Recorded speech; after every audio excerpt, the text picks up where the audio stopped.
Hi all, இன்றைக்கி என்ன பதிவு பார்க்க போகிறோன்னா விநாயகர் சதுர்த்தி டெக்கரேஷன் எப்படி ஈஸி அண்ட் சிம்பிளாக செய்யலான்னு பார்க்கலாம் வாங்க. அதுக்கு நான் எடுத்துருக்கிற பொருள் அரச இலை, அருகம்புல், கொஞ்சம் உதிரி பூக்கள், வாடாமல்லி, தாமரை, வெற்றிலை இதெல்லாம் எடுத்திருக்கேன்.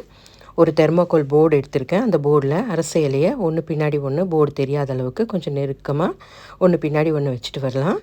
மேக்ஸிமம் எல்லாருமே வாழை இலை இல்லை மா இலை அந்த மாதிரி தான் யூஸ் பண்ணுவாங்க. நான் கொஞ்சம் வித்தியாசமாக இருக்கணும்னு எடுத்தேன். அது இல்லாமல் இது விநாயகருக்கு ரொம்ப பிடிச்சமான ஒரு இலை இல்லையா, அதனால் தோணுச்சு. எங்கள் பக்கத்தில் வீட்டுக்கிட்ட இருந்தது, அதனால் அதை பறிச்சுட்டு அழகாக போர்ட் ஃபுல்லாக நிரப்பியாச்சு. அதுக்கு நடுவில் அந்த கேப்ஸ் எல்லாம் இருந்தது பார்த்திங்களா, அங்கங்கே ஒயிட் தெரியுதுல, அது தெரியாமல் இருந்தால் ஃப்ளவர்ஸ் வச்சா நல்லாயிருக்கும்னு தோணுச்சு.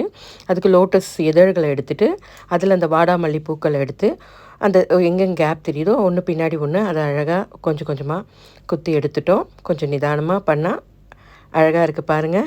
பார்க்குறதுக்கே ஒரு நல்ல க்ரீனில் அந்த வாடாமல்லி அந்த ஒரு பிங்க் பார்க்கும்போதே பார்க்குறதுக்கே ரொம்ப அழகாக இருக்குது. ஆக்சுவலி போர்டு நம்ம முடிச்சிட்டோம். இதுக்கப்புறம் அருகம்புல்லை நான் 2 டைப்பாக கட்டியிருக்கேன். ஒன்று உதிரி உதிரியாக கட்டிக்கிட்டேன், ஒன்று திக்காக கட்டி எடுத்திருக்கேன். அந்த உதிரி உதிரியாக கட்டினதை அந்த போர்டு பின்னாடி ஒரு டெக்கரேஷன் பார்ட் மாதிரி பின்னாடி கொஞ்சம் கொஞ்சமாக கொத்து கொத்தாக எடுத்து அதை பின்னாடி ஒரு பின்னை வச்சு குத்தி அதையும் ஒரு ஒரு டெக்கரேஷன் பார்ட்டாக ரெடி பண்ணி எடுத்துக்கிறோம்.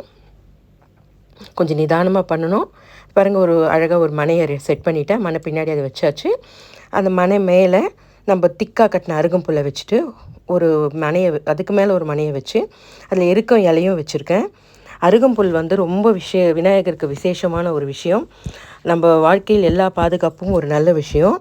அதுக்கப்புறம் என்கிட்ட ஒரு அழகாக ஒரு 2 யானை இருந்த டெக்கரேஷனுக்கு சைடில் வச்சுட்டு விநாயகருக்கு எருக்கம் மாலையை சாத்திட்டு விளக்கும் ஏற்றியாச்சு. அவருக்கு நெய்வேத்தியம் சாத்தணும் இல்லையா, அதுக்காக வீட்லேயே கொஞ்சம் கொழுக்கட்டை பண்ணியிருந்தேன். அதுக்கப்புறம் இந்த சுண்டல், பாயசம், கார கொழுக்கட்டை எல்லாமே செஞ்சுருக்கேன். எனக்கு தெரிஞ்ச அளவு கொஞ்சம் சிம்பிளாக டெக்கரேஷன் பண்ணியிருக்கேன். உங்களுக்கு பிடிச்சிருந்தா இதே மாதிரி பண்ணி விநாயகரை சூப்பராக கொண்டாடுங்க. தேங்க்ஸ் ஃபார் வாட்சிங். தேங்க்யூ.